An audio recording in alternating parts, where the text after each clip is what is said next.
Hallelujah hallelujah. खुदावंद यीशु मसीह के जिंदा और बाबरकत नाम में तमाम देखने और सुनने वालों की खिदमत में पास्टर ने इमानुएल की तरफ से सलाम पहुंचे। आज मैं आपकी खिदमत में खुदावंद के जिंदगी बख्श कलाम की एक नई सच्चाई, एक नई गहराई और एक नया मुकाशफा लेकर आया हूं। क्योंकि लिखा है कि जब एक आदमी खुश तौबा करता है तो आसमान पर लाखों फरिश्ते खुशी करते हैं। आसमान पर फरिश्ते तो उस वक्त खुशी करते हैं जब कोई इंसान तौबा करता है। तो लेकिन जब मैं मुकद्दस पौलुस रसूल का खत रूमियों के नाम उसका 8 बाब उसकी 19 आयत पढ़ रहा था, तो उससे इस बात की सच्चाई जाहिर हुई, मुकाशफा मुझ पर जाहिर हुआ। खुदा के पाक रूह ने मेरी रहनुमाई की। लिखा है कि तमाम मखलूकात खुदा के बेटों के जाहिर होने की राह तकती हैं। इससे जाहिर होता है कि जब कोई इंसान तौबा करता है तो आसमान पर लाखों फरिश्ते खुशी करते हैं। लेकिन फरिश्तों से पहले हमारी कोई और राह तकता है, हमारी कोई और राह देख रहा है कि हम कब तौबा करेंगे, कब हम अपने खुदावंद यीशु मसीह पर ईमान लाएंगे, कब हम उस पर ईमान लाने से तो कब वो हमको ये इख्तियार बख्शेगा कि हम खुदा के लिए पालक बेटे और बेटियां बने। जैसे मुकद्दस पौलुस यूहन्ना रसूल की अंजील में लिखा है कि जितनों ने उसे कबूल किया उसने उन्हें खुदा के फर्जंद होने का इख्तियार बख्शा। आज अगर आप भी उसके लिए पालक बेटे और बेटियां बनना चाहते हैं और उसके फर्जंद बनने का इख्तियार पाना चाहते हैं, तो गौर करें कि आज खुदावंद ने जो मुकाशफा मुझ पर जाहिर किया है उसको अपनी जिंदगी में अपनाएं, ताकि आप भी उसके लिए पालक बेटे और बेटियां बन सकें। और मखलूकात का वो इंतजार जो बागे अदन से आदम के निकाले जाने से आज तक तमाम मखलूकात लिखा है कि रोती है, चिल्लाती है, कुर्राती है कि कब खुदा के बेटे जाहिर होंगे। तो वो इस लानत से, वो इस जिल्लत से, इस रुसवाई से, उस मुशक्कत से रहाई पाएंगे जो खुदावंद ने आदम के गुनाह करने से जमीन को कहा था। आदम से कहा था कि जमीन तेरे सबब से लानती ठहरी। अब वो तेरे लिए ऊंट कटारे उगाएगी, कांटे झड़ी बूटियां उगाएगी। कहां वो जमीन जो फलदार और फूलदार दरख्त पैदा करती थी, आज वो हमारे लिए ऊंट कटारे और कांटेदार झड़ी बूटियां उगाती है। आज मेरे साथ गौर करेंगे कि मुकद्दस पौलुस रसूल क्या लिखते हैं पाक रूह की रहनुमाई से।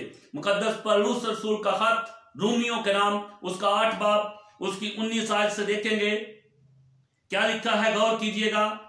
क्योंकि मखलूकात कमाल आरज़ू से खुदा के बेटों के जाहिर होने की राह देखती है, इसलिए कि मखलूकात बतालत के इख्तियार में कर दी गई थी, ना अपनी खुशी से बल्कि उसके बायस से जिसने उसको इस उम्मीद पर बतालत के इख्तियार में कर दिया कि मखलूकात भी फना के कब्जे से छूटकर खुदा के फर्जंदों के जलाल की आजादी में दाखिल हो जाएगी। क्योंकि हमको मालूम है कि सारी मखलूकात मिलकर अब तक रहती है और दर्देजा में पड़ी तड़पती है, और ना फकत वही बल्कि हम भी जिन्हें रूह के पहले फल मिले हैं आप अपने बातर में करते हैं और लेपालक होने यानी अपने बदन की मखलसी की राह देखते हैं। बड़ी गौर बात आज जो मैं आपसे शेयर करने को हूं, जो आपसे बयान करने को हूं, ये खुदा के पाक रूह ने मुझ पर जाहिर की कि फरिश्तों से भी पहले भी कोई हमारा इंतजार करता है, जमीन पर इंतजार करता है। जमीन बजाते खुद हमारे लिए तड़पती है। लिखा है, रसूल लिखता है पाक रूह की रहनुमाई से कि तमाम मखलूकात कुल कायनात खुदा के बेटों के जाहिर होने की राह देखती है, कमाल आरज़ू से खुदा के बेटों की राह देखती है। अगर हम 19 आयत पर गौर करें तो बड़ी खूबसूरत बात लिखी है, बड़ी गहराई की, बड़े मुकाशफे की बात है। लिखा है, क्योंकि मखलूकात कमाल आरज़ू से खुदा के बेटों के जाहिर होने की राह देखती है। वो मखलूकात जिस पर आदम के गुनाह से, आदम और हवा के गुनाह के सबसे, आदम की नाफरमानी से, उसकी हुक्म अदूली से खुदा ने जमीन पर भी लानत कर दी, जो आज तक उस पर लानत चली आ रही है कि जमीन तड़पती है। रसूल बड़ी खूबसूरती से लिखता है, क्योंकि मखलूकात खुदा के बेटों के जाहिर होने की कमाल आरज़ू से राह देखती है। क्योंकि खुदा ने, वो रब्बुल उफात जो लश्करों का खुदावंद है, उसने जमीन को बतालत के, झूठ के, शैतान के कब्जे में कर दिया गया था, क्योंकि वो हवा की अमलदारी का हाकिम है, वो जमीन का खुदा है, वो जमीन का सरदार है।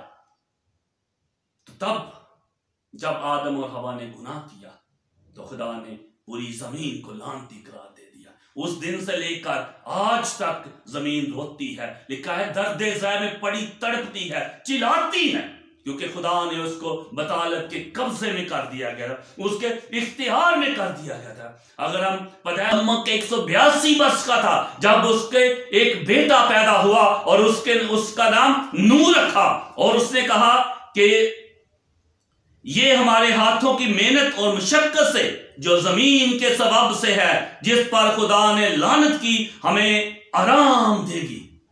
लम्हा की आस, उसकी उम्मीद देखें अपने बेटे पे, कितना उसको आस उम्मीद है, कितना भरम है, कितना ईमान है कि खुदा ने मुझे बेटा दिया है, वो बेटा मुझे उस मुशक्कत से, उस लानत से, उस परेशानी से आराम देगा जो आदम के गुनाह के सबब से जमीन पर हुई, कि जमीन तेरे सबब से लानती ठहरी, अब तू मुशक्कत और मेहनत की रोटी खाएगा, खून और पसीने की रोटी खाएगा। ये लानत उस वक्त तक चलती रहेगी जब तक हम तौबा नहीं करते, जब तक हम खुदा के लिपालक बेटे और बेटियां नहीं बन जाती। इसलिए रसूल लिखता है कि मखलूकात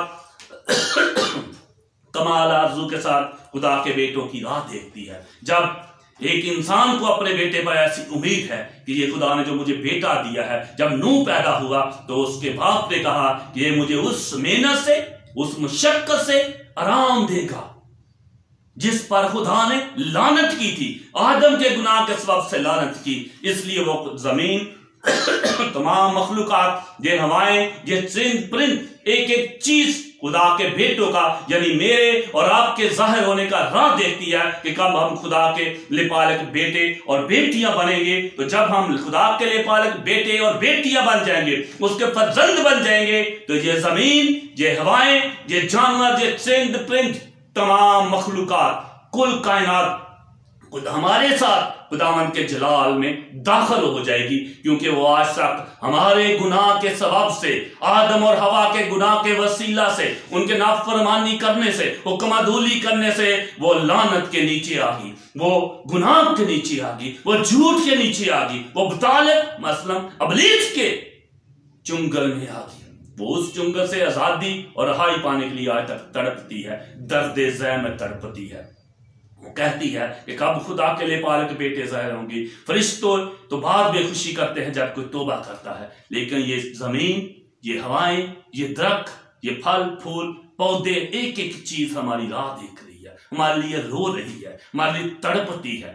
ये आज आपके लिए मेरी बहनों के लिए, मेरे भाइयों के लिए, जिन तक मेरी ये आवाज पहुंचे, उनके लिए ये बहुत गौरतलब बात है कि मखलूकात कमाल आरज़ू से खुदा के बेटों की राह तकती है, हमारी राह तकती है कि कब खुदा के हम बेटे और बेटियां होंगे तो वो उस लानत से आजादी पाएगी। तो आए आप रात गौर करें, जो लिखा है कि जमीन मखलूकात फना के कब्जे से छूटकर खुदा के बेटों की आजादी में, खुदा के जलाल में शामिल हो जाए, क्योंकि लिखा है कि ना फकत वही बल्कि हम भी जिन्हें रूह के पहले फल मिले हैं, जिनके पास रूह के फल हैं, रसूल लिखता है कि वो भी आप अपने बातन में कराहते हैं और लिपालक होने यानी अपने बदन की मकलसी की राह देखते हैं। आए आज इस जमीन को, इन दरो दीवार को, इन हवाओं को, इन फजाओं को उस लानत से आजाद करें।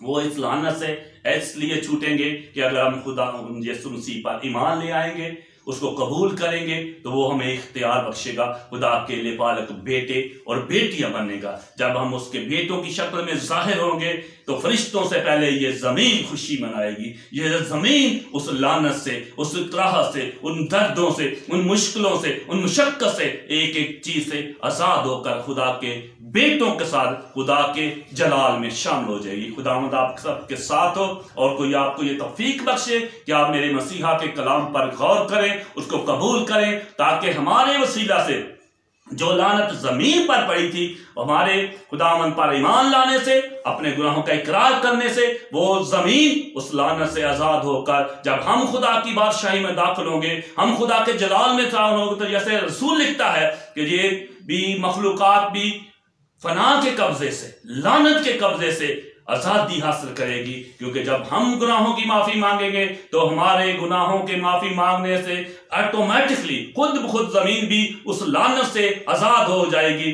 जिस पर खुदा ने लानत की थी कि आदम से कहा था कि जमीन तेरे सवाब से लानती ठहरी। तो आए आज अपने गुनाहों को, अपने ख्यालात को, अपनी सोचों को, इन दुनियावी परेशानियों को खुदावंद के कलाम को कबूल कर के दूर करें, ताकि ये जमीन, ये हवाएं, ये मखलूकात फिर से दोबारा हमारे साथ शामिल हो सके। खुदावंद आप सबके साथ हो। आमीन।